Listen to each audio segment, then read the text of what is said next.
അസ്സലാമലൈക്കും മക്കളെ, എല്ലാവർക്കും ലൈവിലേക്ക് സ്വാഗതം. മസ്മാസ് ബ്ലോഗിലേക്ക് എല്ലാവർക്കും സ്വാഗതം. നമ്മൾ ഉണ്ടാക്കാൻ പോകുന്ന വാജിക്കറിയാണ്. ഉള്ളി, പച്ചമുളക്, കരിവേപ്പില, വെളുത്തുള്ളി, ഇതാ ഉരുളക്കയും കൂടെ കീറി ഞാൻ അടുപ്പത്ത് വെച്ചിട്ടേ ഉള്ളൂ. ഇതാ ബിസ്മില്ലാഹിർ റഹ്മാനിർ റഹീം. തീ കത്തിച്ചു. ഇനി ഇതൊക്കെ നമ്മൾ ഇതിലേക്ക് ലേശം വെള്ളം ഒഴിച്ച് കൊടുക്കുന്നുണ്ട്. ബിസ്മില്ലാഹിർ റഹ്മാനിർ റഹീം. ഇത് ഈ വെള്ളത്തിൽ കിടന്നൊന്ന് വേവട്ടെട്ടാ മുത്തുമണികളെ. നമ്മൾ വാജി അടുപ്പത്ത് വെച്ച് ചപ്പാത്തിക്ക് ഗോതമ്പപ്പൊടി കുഴച്ചിതാ പിടിയാക്കി വെച്ചിട്ടുണ്ട്. വലിയ ചപ്പാത്തി കേട്ടോ, ചപ്പാത്തിയല്ല പൂരിയാണ്. കുഞ്ഞു കുഞ്ഞു ചൂടാൻ എനിക്ക് ഭയങ്കര മടിയാണ്. വലിയ പൂരി ഈ പാത്രം കൊണ്ട് ഇതിനെ കുത്തിയാൽ വേഗം പണി ചെയ്യൂ. കാണില്ലല്ലേ, കാണുന്നില്ല, ചൂട് കൊണ്ടു. ഇതാകുമ്പം വേഗം പണി കഴിയും കേട്ടോ.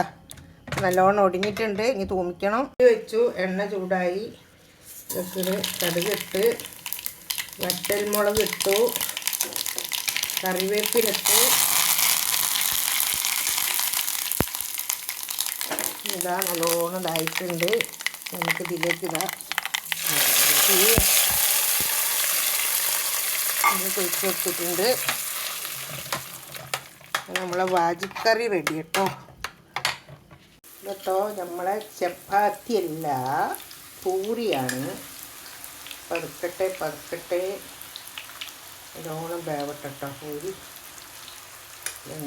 എന്തിട്ടെ വലിയ പൂരി കേട്ടോ, കുഞ്ഞു കുഞ്ഞു പൂരി. എന്നാലും ചീൻചട്ടിയിൽ എങ്ങനെ പൊരിച്ചത്, ചെറിയ പൂരിയല്ലേ. ഇന്നിപ്പോൾ വലിയ പൂരി ആയിരിക്കൊണ്ട് ഈ പാത്രത്തിൽ പൊരിക്കുക വിചാരിച്ചു.